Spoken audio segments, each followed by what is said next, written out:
North Albany Community Church. Hi, and thanks for joining us. Appreciate you just continuing to check out our devotions. Hope they are an encouragement to you, and even feel free to pass these on to other people. Maybe it's a timely thing. Somebody is struggling with something or needs encouragement or loan or whatever, and this can be something that just kind of brings them through their day. We're going to be looking at Psalms 10, 11, and 12 and asking the question, what can the righteous do?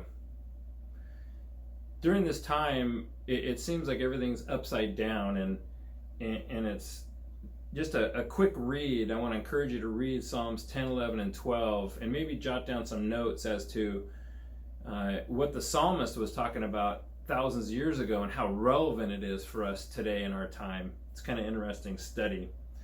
But trying to understand our plight during this time in today's world is an interesting thing to contemplate. It seems like the folks that we trust are perhaps even doing more harm than good. What is right is wrong, and what's wrong is right. Do you feel like that?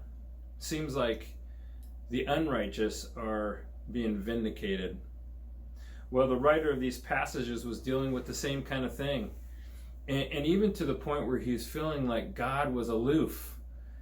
He shared questions like, where are you, God? Why do you stand so far off? Or how come you are in your temple? It seems like you're just hanging out in heaven while the unrighteous and my enemies are out there winning, if you will, or they're out there trashing on me. It seems as if the wicked and the unrighteous are prospering, and yet the righteous are being neglected. Do you feel like that in these times?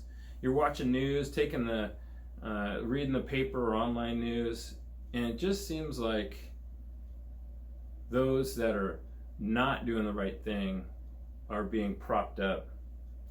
Maybe you have some of those kind of feelings, or just you just do not understand what's going on.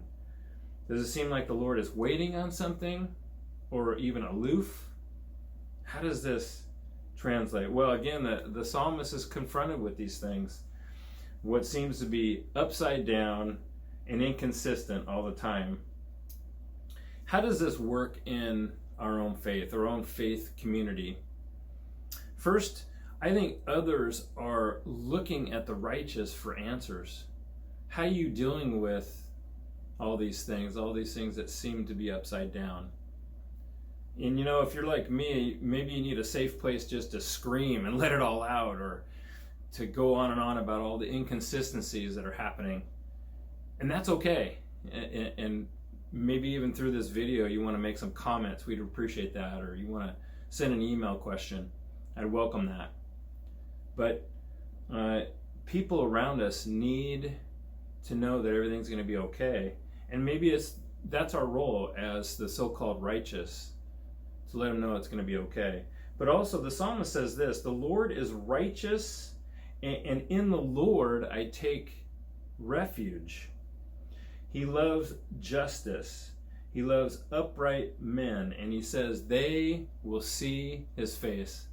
What a word of encouragement to us in the midst of this chaos. Secondly, even though you may be frustrated by some of the happenings and seemingly injustice happening with our leaders and they're failing us, here's what Paul says in Romans 12. He reminds us to be careful of doing the right thing in the eyes of everyone. Don't take revenge, but leave room for God's wrath. Wow. And then lastly, right after he makes that statement in Romans 12, in Romans 13 he says, do not overcome evil, but overcome evil with good. That's the last verse in Romans 12. And in Romans 13 he says, submit to the authorities because God has established them. Whew. How do we do that when it seems like our leaders, whether they're national leaders, local leaders, seem to not be getting the right advice? where he says, do what's right and God will commend you for it. Let the righteous do the right thing. That's what we can do. And we know that if the government oversteps in terms of our faith, we need to do something about it. So what can we do? Well, we need to be a place of refuge and strength for the unrighteous folks or the struggling Christian, and tell them these words that God is our refuge and strength. He wants to bring peace in times of trouble and unrest and doubt. That's what the righteous can do.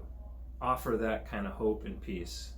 You know, I've already seen it with someone who was struggling that way, and they submitted their lives to God, and now they're a new believer in Christ. And finally, continue to do the right thing. Yeah, even our habits and our disciplines are difficult during this time, but continue to do the right thing, church. Don't fall off the wagon, that phrase, right? And just fall into sin or let the world govern you. No. Continue to do the right thing and show how the righteous can react in the right way during chaos.